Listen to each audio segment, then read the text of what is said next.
ಅವ್ರಿಗೆ ಚಟ ಅಂತ ಹೇಳಿದೆ, ಚಪಲ ಅಂತ ಹೇಳಿದೆ. ನನಗೆ ನಿಮ್ಮ ಮೇಲೆ ಭಾಳ ಪ್ರೀತಿ, ಅದಕ್ಕೆ ನಾನು ಹೇಳಿದೆ.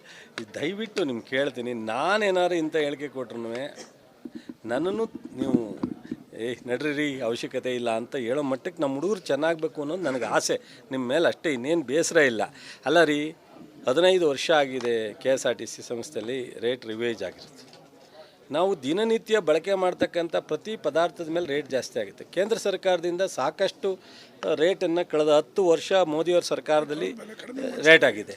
ಸೊ ಪೆಟ್ರೋಲು, ಡೀಸಲ್ಲು, ವೆಹಿಕಲ್ ವೇರಿಯಂಟೇಷನ್ ಜಾಸ್ತಿ ಆಗಿ 7ನೇ ಹಣಕಾಸಿನ ಒಂದು ಸ್ಯಾಲ್ರಿದು ಜಾಸ್ತಿ ಆದಮೇಲೆ ಸೊ ಬಸ್ ಫೇರ್ ಜಾಸ್ತಿ ಮಾಡಿದ್ರೆ ಕಾರ್ಪೊರೇಷನ್ ಹೆಂಗೆ ಮುಂದುವರಿಯುತ್ತೆ? ಮತ್ತು ಪಕ್ಕದ ರಾಜ್ಯಕ್ಕೆ ಕಂಪೇರ್ ಮಾಡಿ ನೀವು ಒಂದು ಹಾಕಿ. ಆಂಧ್ರದಲ್ಲಿ ಏನಿದೆ, ತಮಿಳ್ನಾಡಲ್ಲಿ ಏನಿದೆ, ಕೇರಳದಲ್ಲಿ ಏನಿದೆ, ಪುದುಚೇರಿಯಲ್ಲಿ ಏನಿದೆ, ಕರ್ನಾಟಕದಲ್ಲಿ ಏನಿದೆ. ಇವತ್ತು ಸಹ ನಾವು ರೇಟನ್ನು 15% ಜಾಸ್ತಿ ಮಾಡಿದ್ರೂ ಆ ರೇಟ್ಗಿಂತ ಕಡಿಮೆ ಇದೆ. ಸರ್, ಸಾರ್ವಜನಿಕರು ಮತ್ತು ಮಹಿಳೆಯರು ಹೇಳ್ತಿರುವಂತದ್ದು ಸರ್, ಯೋಜನೆ ಒಂದು ಕಡೆ ಫ್ರೀ ಆಗಿ ಕೊಡ್ತಿದ್ದೀರಾ, ಈ ಕಡೆ ರೇಟ್ ಹೈಕ್ ಮಾಡ್ತೀರಾ, ಅದು ಬೇಡ ರೇಟು ಬ್ರದರ್ ಆಯ್ಕೆ ಮಾಡಿರ್ತಕ್ಕಂಥದ್ದು ಈ ಗ್ಯಾರಂಟಿಗೋಸ್ಕರ ಅಲ್ಲ. ಗ್ಯಾರಂಟಿ ಇಲ್ಲದೇ ಇದ್ರೂ ರೇಟನ್ನು 3 ವರ್ಷಕ್ಕೊಂದ್ಸಲಿ 5 ವರ್ಷಕ್ಕೊಂದ್ಸಲಿ ಮಾಡಲೇಬೇಕಾಗುತ್ತೆ. ಮಾಡದೇ ಇದ್ದರೆ ನಾವೀಗ ರಸ್ತೆ ಮಾಡ್ತೀವಿ, 10 ವರ್ಷದಿಂದ 1 ಕೋಟಿಗೆ ಹಾಕೋ ರಸ್ತೆ ಈಗ 4 ಕೋಟಿ ಆಗುತ್ತೆ. ಇವತ್ತು ಸಂಬಳ 50,000 ಕೊಡ್ತಿದ್ದವ್ರಿಗೆ ಮುಂದಿನ ಹಣಕಾಸಿನ ಇದರಲ್ಲಿ 70,000 ಕೊಡ್ತೀವಿ.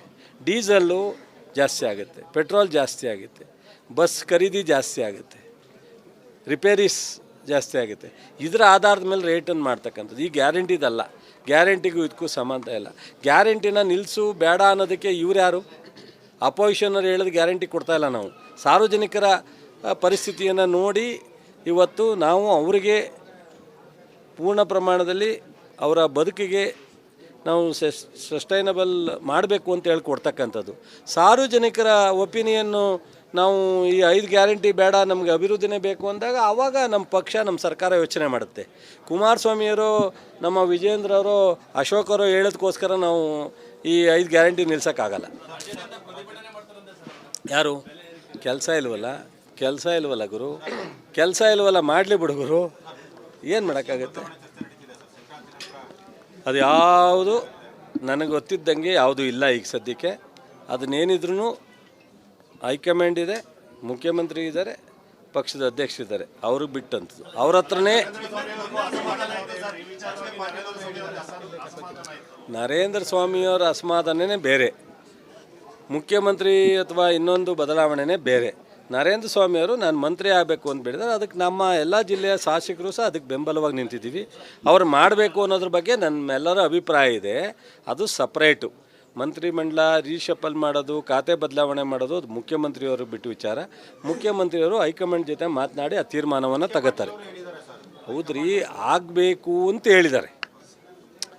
ರೀಶಫಲು ಅಥವಾ ಖಾತೆ ಬದಲಾವಣೆ ಆಗಬೇಕು, ಆಗೋದು ಸೂಕ್ತ ಅಂತ ಹೇಳಿದ್ದಾರೆ. ಅವರು ಒಬ್ಬರು ಹಿರಿಯ ಸಚಿವರು, ಅವ್ರ ಅಭಿಪ್ರಾಯ ಹೇಳಿದ್ದಾರೆ. ಆದರೆ ಆ ಮಾಡೋ ಅಧಿಕಾರ ಎಲ್ಲ ಮಾನ್ಯ ಮುಖ್ಯಮಂತ್ರಿಗಳಿಗೆ. ಮುಖ್ಯಮಂತ್ರಿಗಳು ಪಕ್ಷದ ಹೈಕಮಾಂಡ್ ಜೊತೆ ಚರ್ಚೆ ಮಾಡ್ತಕ್ಕಂಥದ್ದು ನಮ್ಮಲ್ಲಿ ಪರಿಪಾಠ. ಹಂಗಾರೆ ನಾನು ರವಿನೂ ಊಟ ಮಾಡಿದ್ರೆ ಅದಕ್ಕೂ ಒಂದು ರಾಜಕೀಯ ಬಣ್ಣ ಕಟ್ಟಿದ್ರೆ ನಾವೇನು ಮಾಡೋಕ್ಕಾಗತ್ತೆ? ನೋಡ್ರಿ, ಮುಖ್ಯಮಂತ್ರಿಗಳು ನಮ್ಮ ಮನೆಗೂ ಬಂದು ಊಟ ಮಾಡಿದ್ದಾರೆ. ಬೇರೆ ಯಾರೋ ಶಾಸಕರು, ನಮ್ಮ ಪಕ್ಷದ ಲೀಡ್ರು, ಮಂತ್ರಿಗಳು ಕರೆದ್ರೂ ಹೋಗ್ತಾರೆ. ಅವರು ಊಟಕ್ಕೆ ಹೋದ ತಕ್ಷಣವೇ ಅಲ್ಲೇನೋ ಒಂದು ರಾಜಕೀಯ ನಡೆಯುತ್ತೆ ಅಂತ ಅನ್ನೋದು ಒಂದು. ಈ ವಿರೋಧ ಪಕ್ಷಗಳಿಗೆ ಯಾವುದು ಕೆಲಸ ಇಲ್ಲದೆ ಇದ್ದಾಗ ಅವ್ರಿಗೆ ಏನಾಗಿದೆ? ಆಯಿತು, ಇಷ್ಟು ವರ್ಷ ಹೋರಾಟ ಮಾಡ್ತಾಯಿದ್ದಾರಲ್ರಿ, ನಾವು ಇಂಥ ಕಾರ್ಯಕ್ರಮವನ್ನು ಮಾಡಿದ್ದೋ, ಈ ಕಾರ್ಯಕ್ರಮದಿಂದ ನಿಲ್ಲಿಸ್ಬಿಟ್ಟಿದ್ದಾರೆ, ನಾವು ಮುಂದೆ ಇವ್ರಿಗಿಂತ ಒಳ್ಳೆಯ ಕಾರ್ಯಕ್ರಮ ಕೊಡ್ತೀವಿ ಅಂತ ಯಾವ್ದಾರ ಬರ್ತಾರ ನಿಮ್ಮ ಮುಂದೆ? ಅವರು ಬರೀ ಆ ಮಂತ್ರಿ, ಈ ಮಂತ್ರಿ, ಮುಖ್ಯಮಂತ್ರಿ, DCM ಟೀಕೆ ಮಾಡೋದು, ಟಿಪ್ಪಣಿ ಮಾಡೋದು, ಇದರಲ್ಲೇ ಕಾಲ ಕಳೀತಾರೆ ವಿನ ಅವ್ರು 5 ವರ್ಷ ನಾವು ಇಂಥ ಸಾಧನೆ ಮಾಡಿದ್ದೋ ಅಂತ ಹೇಳೋಕ್ಕೇನೂ ಇಲ್ಲ. ಮುಂದೆ ಯಾವುದೂ ಗುರಿ ಇಲ್ಲ. ಅವ್ರಿಗೆ ಇನ್ನೇನು ಏನು ಮಾಡೋಕ್ಕಾಗುತ್ತೆ? ಹಾಂ, ಅದೇ ಒಕ್ಕಲಿಗರು, ನಾನೇ ಒಕ್ಕಲಿಗರಲ್ಲ, ಇಲ್ಲೇ ನಿಂತವ್ರಲ್ಲೇ ಒಕ್ಕಲಿಗರ ಮೀಟಿಂಗ್ ಆಲ್ರೆಡಿ 2-3 ನಾವು ಮಾಡಿದ್ದೀವಿ. ಅದರ ನಮ್ಮ ಸಮಾಜವನ್ನು ಸಂಘಟನೆ ಮಾಡಲಿಕ್ಕೋಸ್ಕರ ನಾವು ಹಿಂದೆ 2-3 ಮೀಟಿಂಗ್ ಮಾಡಿದ್ವಿ. ಚುನಾವಣೆ ಸಂದರ್ಭದಲ್ಲೂ ಮಾಡಿದ್ವಿ, ಪಾರ್ಲಿಮೆಂಟ್ ಸಂದರ್ಭದಲ್ಲೂ. ಆದರೆ ರಾಜಕೀಯ ಇಲ್ಲಿ ಬೆರೆಸುವಂಥ ಸಂದರ್ಭ ಇಲ್ಲ. ಈಗ ಸದ್ಯಕ್ಕೆ ನಾವು ಯಾವುದು ಸಭೆ ಮಾಡುವಂಥ ನಿರ್ಣಯನೂ ಇಲ್ಲ. ನಮ್ಮ ಮುಂದೆ ಸಬ್ಜೆಕ್ಟ್ ನೋಡಿ, ಅವ್ರಿಗೆ ಚಟ ಅಂತ ಹೇಳಿದೆ, ಚಪಲ ಅಂತ ಹೇಳಿದೆ. ನನಗೆ ನಿಮ್ಮ ಮೇಲೆ ಭಾಳ ಪ್ರೀತಿ, ಅದಕ್ಕೆ ನಾನು ಹೇಳಿದೆ.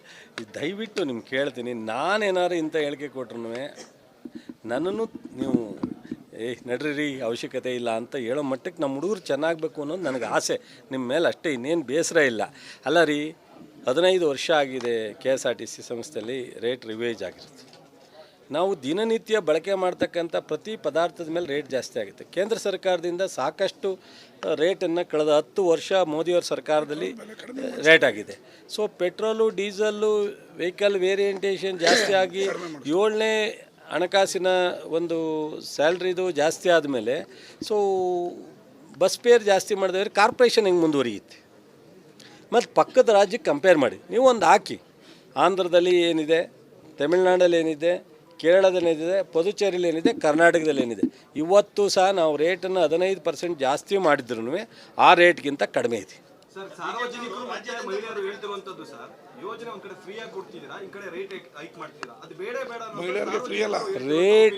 ರೇಟು ಬ್ರದರ್ ಆಯ್ಕೆ ಮಾಡಿರ್ತಕ್ಕಂಥದ್ದು ಈ ಗ್ಯಾರಂಟಿಗೋಸ್ಕರ ಅಲ್ಲ.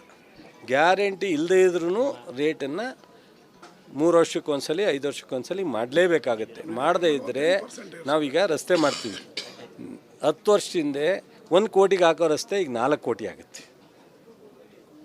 ಇವತ್ತು ಸಂಬಳ 50,000 ಕೊಡ್ತಿದ್ದವ್ರಿಗೆ ಮುಂದಿನ ಹಣಕಾಸಿನ ಇದರಲ್ಲಿ 70,000 ಕೊಡ್ತೀವಿ. ಡೀಸಲ್ಲು ಜಾಸ್ತಿ ಆಗುತ್ತೆ, ಪೆಟ್ರೋಲ್ ಜಾಸ್ತಿ ಆಗುತ್ತೆ, ಬಸ್ ಖರೀದಿ ಜಾಸ್ತಿ ಆಗುತ್ತೆ, ರಿಪೇರೀಸ್ ಜಾಸ್ತಿ ಆಗುತ್ತೆ. ಇದರ ಆಧಾರದ ಮೇಲೆ ರೇಟನ್ನು ಮಾಡ್ತಕ್ಕಂಥದ್ದು. ಈ ಗ್ಯಾರಂಟಿದಲ್ಲ, ಗ್ಯಾರಂಟಿಗೂ ಇದಕ್ಕೂ ಸಂಬಂಧ ಇಲ್ಲ. ಗ್ಯಾರಂಟಿನ ನಿಲ್ಲಿಸು ಬೇಡ ಅನ್ನೋದಕ್ಕೆ ಇವ್ರು ಯಾರು? ಅಪೋಸಿಷನರು ಹೇಳಿದ ಗ್ಯಾರಂಟಿ ಕೊಡ್ತಾಯಿಲ್ಲ. ನಾವು ಸಾರ್ವಜನಿಕರ ಪರಿಸ್ಥಿತಿಯನ್ನು ನೋಡಿ ಇವತ್ತು ನಾವು ಅವರಿಗೆ ಪೂರ್ಣ ಪ್ರಮಾಣದಲ್ಲಿ ಅವರ ಬದುಕಿಗೆ ನಾವು ಸಸ್ಟೈನಬಲ್ ಮಾಡಬೇಕು ಅಂತ ಹೇಳಿ ಕೊಡ್ತಕ್ಕಂಥದ್ದು. ಸಾರ್ವಜನಿಕರ ಒಪಿನಿಯನ್ನು ನಾವು ಈ 5 ಗ್ಯಾರಂಟಿ ಬೇಡ, ನಮಗೆ ಅಭಿವೃದ್ಧಿನೇ ಬೇಕು ಅಂದಾಗ ಆವಾಗ ನಮ್ಮ ಪಕ್ಷ, ನಮ್ಮ ಸರ್ಕಾರ ಯೋಚನೆ ಮಾಡುತ್ತೆ. ಕುಮಾರಸ್ವಾಮಿಯವರು, ನಮ್ಮ ವಿಜೇಂದ್ರವರು, ಅಶೋಕರು ಹೇಳೋದಕ್ಕೋಸ್ಕರ ನಾವು ಈ 5 ಗ್ಯಾರಂಟಿ ನಿಲ್ಸೋಕ್ಕಾಗಲ್ಲ. ಯಾರು? ಕೆಲಸ ಇಲ್ವಲ್ಲ ಗುರು, ಕೆಲಸ ಇಲ್ವಲ್ಲ, ಮಾಡಲಿ ಬಿಡುಗರು, ಏನು ಮಾಡೋಕ್ಕಾಗುತ್ತೆ?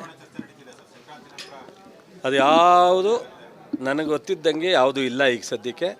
ಅದನ್ನೇನಿದ್ರೂ ಹೈಕಮಾಂಡ್ ಇದೆ, ಮುಖ್ಯಮಂತ್ರಿ ಇದ್ದಾರೆ, ಪಕ್ಷದ ಅಧ್ಯಕ್ಷರಿದ್ದಾರೆ, ಅವ್ರಿಗೆ ಬಿಟ್ಟಂಥದ್ದು. ಅವ್ರ ಹತ್ರನೇ ನರೇಂದ್ರ ಸ್ವಾಮಿಯವರ ಅಸಮಾಧಾನನೇ ಬೇರೆ, ಮುಖ್ಯಮಂತ್ರಿ ಅಥವಾ ಇನ್ನೊಂದು ಬದಲಾವಣೆನೇ ಬೇರೆ. ನರೇಂದ್ರ ಸ್ವಾಮಿಯವರು ನಾನು ಮಂತ್ರಿ ಆಗಬೇಕು ಅಂತ ಬಿಡಿದ್ರೆ ಅದಕ್ಕೆ ನಮ್ಮ ಎಲ್ಲ ಜಿಲ್ಲೆಯ ಶಾಸಕರು ಸಹ ಅದಕ್ಕೆ ಬೆಂಬಲವಾಗಿ ನಿಂತಿದ್ದೀವಿ. ಅವ್ರು ಮಾಡಬೇಕು ಅನ್ನೋದ್ರ ಬಗ್ಗೆ ನಮ್ಮೆಲ್ಲರ ಅಭಿಪ್ರಾಯ ಇದೆ. ಅದು ಸಪ್ರೇಟು. ಮಂತ್ರಿಮಂಡಲ ರೀಶಫಲ್ ಮಾಡೋದು, ಖಾತೆ ಬದಲಾವಣೆ ಮಾಡೋದು ಅದು ಮುಖ್ಯಮಂತ್ರಿಯವರು ಬಿಟ್ಟು ವಿಚಾರ. ಮುಖ್ಯಮಂತ್ರಿಯವರು ಹೈಕಮಾಂಡ್ ಜೊತೆ ಮಾತನಾಡಿ ಆ ತೀರ್ಮಾನವನ್ನು ತಗೋತಾರೆ. ಹೌದ್ರಿ, ಆಗಬೇಕು ಅಂತ ಹೇಳಿದ್ದಾರೆ. ರೀಶಫಲು ಅಥವಾ ಖಾತೆ ಬದಲಾವಣೆ ಆಗಬೇಕು, ಆಗೋದು ಸೂಕ್ತ ಅಂತ ಹೇಳಿದ್ದಾರೆ. ಅವರು ಒಬ್ಬರು ಹಿರಿಯ ಸಚಿವರು, ಅವ್ರ ಅಭಿಪ್ರಾಯ ಹೇಳಿದ್ದಾರೆ. ಆದರೆ ಆ ಮಾಡೋ ಅಧಿಕಾರ ಎಲ್ಲ ಮಾನ್ಯ ಮುಖ್ಯಮಂತ್ರಿಗಳಿಗೆ, ಮುಖ್ಯಮಂತ್ರಿಗಳು ಪಕ್ಷದ ಹೈಕಮಾಂಡ್ ಜೊತೆ ಚರ್ಚೆ ಮಾಡ್ತಕ್ಕಂಥದ್ದು ನಮ್ಮಲ್ಲಿ ಪರಿಪಾಠ. ಹಂಗಾರೆ ನಾನು ರವಿನೂ ಊಟ ಮಾಡಿದ್ರೆ ಅದಕ್ಕೂ ಒಂದು ರಾಜಕೀಯ ಬಣ್ಣ ಕಟ್ಟಿದ್ರೆ ನಾವೇನು ಮಾಡೋಕ್ಕಾಗತ್ತೆ? ನೋಡಿರಿ, ಮುಖ್ಯಮಂತ್ರಿಗಳು ನಮ್ಮ ಮನೆಗೂ ಬಂದು ಊಟ ಮಾಡಿದ್ದಾರೆ. ಬೇರೆ ಯಾರೋ ಶಾಸಕರು, ನಮ್ಮ ಪಕ್ಷದ ಲೀಡ್ರು, ಮಂತ್ರಿಗಳು ಕರೆದ್ರೂ ಹೋಗ್ತಾರೆ. ಅವರು ಊಟಕ್ಕೆ ಹೋದ ತಕ್ಷಣವೇ ಅಲ್ಲೇನೋ ಒಂದು ರಾಜಕೀಯ ನಡೆಯುತ್ತೆ ಅಂತ ಅನ್ನೋದು ಒಂದು. ಈ ವಿರೋಧ ಪಕ್ಷಗಳಿಗೆ ಯಾವುದು ಕೆಲಸ ಇಲ್ಲದೆ ಇದ್ದಾಗ ಅವ್ರಿಗೆ ಏನಾಗಿದೆ? ಆಯಿತು, ಇಷ್ಟು ವರ್ಷ ಹೋರಾಟ ಮಾಡ್ತಾ ಇದ್ದಾರಲ್ರಿ, ನಾವು ಇಂಥ ಕಾರ್ಯಕ್ರಮವನ್ನು ಮಾಡಿದ್ದೋ, ಈ ಕಾರ್ಯಕ್ರಮದಿಂದ ನಿಲ್ಲಿಸ್ಬಿಟ್ಟಿದ್ದಾರೆ, ನಾವು ಮುಂದೆ ಇವ್ರಿಗಿಂತ ಒಳ್ಳೆಯ ಕಾರ್ಯಕ್ರಮ ಕೊಡ್ತೀವಿ ಅಂತ ಯಾವ್ದಾರ ಬರ್ತಾರ ನಿಮ್ಮ ಮುಂದೆ? ಅವರು ಬರೀ ಆ ಮಂತ್ರಿ, ಈ ಮಂತ್ರಿ, ಮುಖ್ಯಮಂತ್ರಿ, DCM ಟೀಕೆ ಮಾಡೋದು, ಟಿಪ್ಪಣಿ ಮಾಡೋದು, ಇದರಲ್ಲೇ ಕಾಲ ಕಳೀತಾರೆ ವಿನ ಅವ್ರು 5 ವರ್ಷ ನಾವು ಇಂಥ ಸಾಧನೆ ಮಾಡಿದ್ದೋ ಅಂತ ಹೇಳೋಕ್ಕೇನೂ ಇಲ್ಲ. ಮುಂದೆ ಯಾವುದೂ ಗುರಿ ಇಲ್ಲ. ಅವ್ರಿಗೆ ಏನು ಮಾಡೋಕ್ಕಾಗುತ್ತೆ? ಹಾಂ, ಅದೇ ಒಕ್ಕಲಿಗರು, ನಾನೇ ಒಕ್ಕಲಿಗರಲ್ಲ, ಇಲ್ಲೇ ನಿಂತವ್ರಲ್ಲೇ ಒಕ್ಕಲಿಗರ ಮೀಟಿಂಗ್ ಆಲ್ರೆಡಿ 2-3 ನಾವು ಮಾಡಿದ್ದೀವಿ. ಅದರ ನಮ್ಮ ಸಮಾಜವನ್ನು ಸಂಘಟನೆ ಮಾಡಲಿಕ್ಕೋಸ್ಕರ ನಾವು ಹಿಂದೆ 2-3 ಮೀಟಿಂಗ್ ಮಾಡಿದ್ವಿ. ಚುನಾವಣೆ ಸಂದರ್ಭದಲ್ಲೂ ಮಾಡಿದ್ವಿ, ಪಾರ್ಲಿಮೆಂಟ್ ಸಂದರ್ಭದಲ್ಲಿ. ಆದರೆ ರಾಜಕೀಯ ಇಲ್ಲಿ ಬೆರೆಸುವಂಥ ಸಂದರ್ಭ ಇಲ್ಲ. ಈಗ ಸದ್ಯಕ್ಕೆ ನಾವು ಯಾವುದು ಸಭೆ ಮಾಡುವಂಥ ನಿರ್ಣಯನೂ ಇಲ್ಲ ನಮ್ಮ ಮುಂದೆ ಸಬ್ಜೆಕ್ಟ್.